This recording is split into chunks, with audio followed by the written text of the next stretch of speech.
नमस्कार मित्रांनो, मी आहे महेश, क्रोल्टे इलेक्ट्रिक कंपनीचा फाउंडर आणि डिरेक्टर.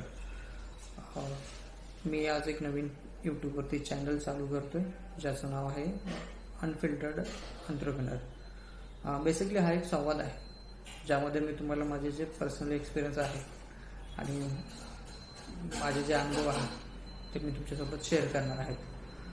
हा जो प्रवास आहे हा छोट्या मोठ्या एक्सपिरियन्सचा असेल, ज्यामध्ये तुम्हाला मी माझ्या आयुष्यात ज्या काही गोष्टी मी केल्या आहेत, माझे जे पर्सनल एक्सपिरियन्स आहेत हे मी तुमच्यासोबत शेअर करणार आहे.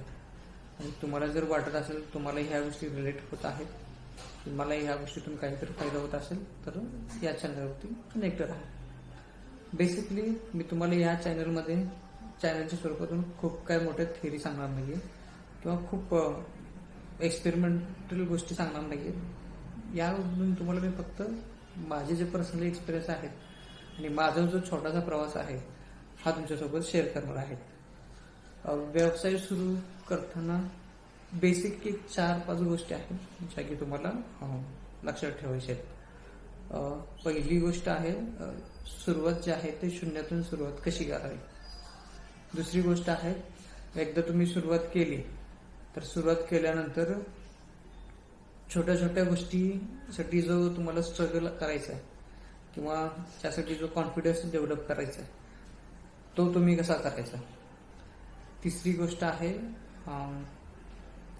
तुम्ही एकदा सुरुवात केली, थोडीफार इन्व्हेस्टमेंट केली आणि काही गोष्टी केल्यानंतर तुम्हाला अडचणी येतात, काही अडथळे येतात, तुमचे काही छोटे मोठे लॉस झाले असतील, तुम्हाला डिस्ट्रॅक्शन आले असतील, डिप्रेशनमध्ये गेला असेल, तर ह्या सगळ्या सिच्युएशन मधून तुम्ही स्वतःला मोटिवेट कसं करायचं. चौथी गोष्ट आहे तुमच्या ज्या सगळ्या गोष्टी करताय यामध्ये सातत्य कसं टिकवून ठेवायचं. तर पहिली जी गोष्ट आहे आपण थोडक्यात बघू. तुमच्या मनात जर एखादी आयडिया असेल आणि तुम्हाला जर त्यावरती काम करायचं तर त्यासाठी एक छोटा फंडा आहे. बेसिकली तुमच्या डोक्यात जी काही कल्पना असेल तिचं व्हॅलिडेशन करा. तुमच्या डोक्यात जी कल्पना आहे ते अगदीच इम्प्लिमेशन केल्यानंतर तुम्हाला रिव्हेन्यू देणार आहे का, मार्केटमध्ये त्याला डिमांड आहे का. आणि पुढची गोष्ट म्हणजे तुम्ही प्रॉब्लेम कोणता सॉल्व्ह करताय का मोठा. सध्या जो प्रॉब्लेम आहे मार्केटमध्ये त्यामध्ये एखादा प्रॉब्लेम सॉल्व्हिंग तुमचा अप्रोच आहे का. हा प्रकार म्हणजे झाला तुमचा आयडिया व्हॅलिडेशनचा. दुसरी गोष्ट फायनान्शियल जे आहे फंडिंग म्हणतात, हे तुम्ही कसं उभं करणार. सुरुवातीला कोणतीही आयडिया तुम्ही इम्प्लिमेंट करताय, आयडिया व्हॅलिडेट झाल्यानंतर तुम्ही एक्झिक्युशन करताय तर त्यासाठी छोटे मोठे फंड लागतील, तर ते कसे उभा करणार. तर त्याच्यासाठी आहे की तुम्ही जर का तुमचे आयडिया जर प्रॉब्लेम सॉल्व्हिंग असेल तर तुमचे आयडिया जे आहेत ते तुमच्या इंडस्ट्रीमध्ये तुमचे जे कस्टमर आहेत त्यांना पिच करा. पिच केल्यानंतर त्यांच्याकडून फीडबॅक घ्या, रिव्ह्यू घ्या आणि कस्टमरला कन्व्हिन्स करा की सर मी ह्या गोष्टीमधून तुम्हाला हे सोल्युशन देतोय, तर तुम्ही माझ्या ह्या प्रोजेक्टमध्ये भागीदारी करा.